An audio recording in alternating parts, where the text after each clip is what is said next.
हुजूर को दफन करके लौटे, तदफीन से फारग हुए, कब्र मुबारक में उतारा, हुक्म पूरा किया।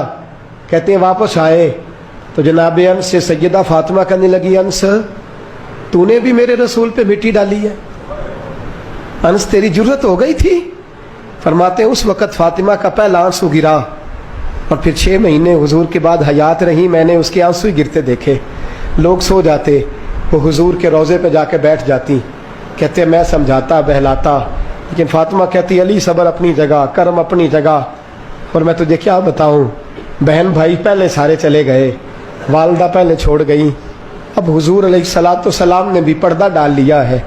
मुझे चार और जानिब कुछ दिखाई नहीं देता। कहते हैं 6वां महीना था हुजूर के विसाल को। एक दिन मुस्कुराती हुई फातिमा घर आई रोज़े से रात को बच्चों के साथ, तो शेर खुदा कहने लगे, मैंने कहा फातिमा बड़े दिनों के बाद मुस्कुराते देखा, क्या बात है? तो कहने लगी अली आज मेरी आंख लग गई थी, मुझे हुजूर ख्वाब में मिले हैं, तो मुझे हुजूर ने कहा तू रोती क्यों है? तो मैंने कहा महबूबा मेरा दिल नहीं लगता। तो फरमाया बेटी तैयारी कर, तू मेरे पास आने वाली है।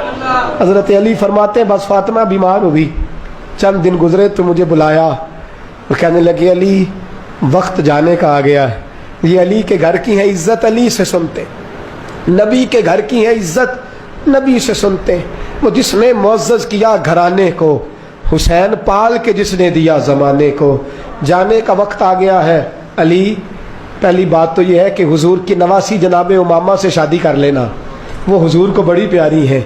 और दूसरी बात यह है कि मेरे हसन हुसैन इनका ख़ास ख्याल रखना,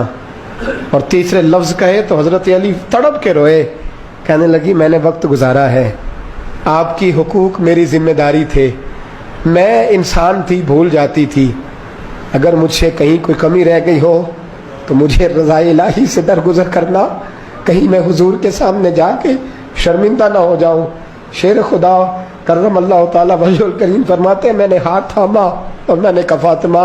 अली का बड़ा मर्तबा था, पर जो तेरी निस्बत से कमाल था वो तेरा ही था, तू कैसी बात करती है, तूने तो हद कर दी, शहजादी हो के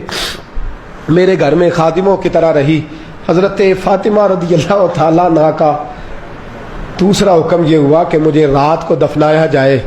और फरमाया मेरे पहले मदीने में ऐसा नहीं होता था, ये हज़रत फातिमा ने सबसे पहले कहा, फरमाया मेरी चारपाई के साथ लगा के ना शाखें, चारपाई के साथ तो ऊपर ला के उन्हें ऊपर से बांध देना, और उन शाखों के ऊपर एक कपड़ा डालना, मेरे कफन पर भी किसी की नज़र न पड़ जाए, मेरे कफन पर भी। फरमाया शाखें लगा के ये वसीयत की, फरमाया ऊपर से फिर रात को उठाना, अंधेरे में उठाना, और फिर कफन के ऊपर शाखें बांध कर गोया एक डोली सी बनाकर उसके ऊपर भी कपड़ा डालना,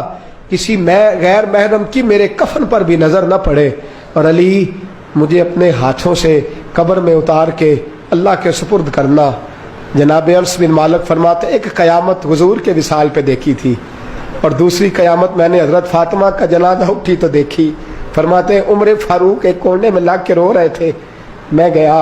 मैंने कहा उमर तू दलेर आदमी है, तुझे क्या हुआ? तो कहने लगे पहले हुजूर गए थे, अब निशानी मुस्तफ़ा भी रुखसत हो गई है, हम बच्चों को भेजते थे, फातिमा की दुआएं मुस्तफ़ा की दुआएं लगती थी, देखो सैयदा भी रुखसत हो गई। मेरे नबी पाक सल्लल्लाहु अलैहि वसल्लम ने फरमाया मेरी इज्जत वाली बेटी जब क़यामत वाले दिन आएगी, क़यामत वाले दिन तो अल्लाह फरिश्तों से, नबियों से, वलियों से कहेगा गर्दनें झुका लो, आंखें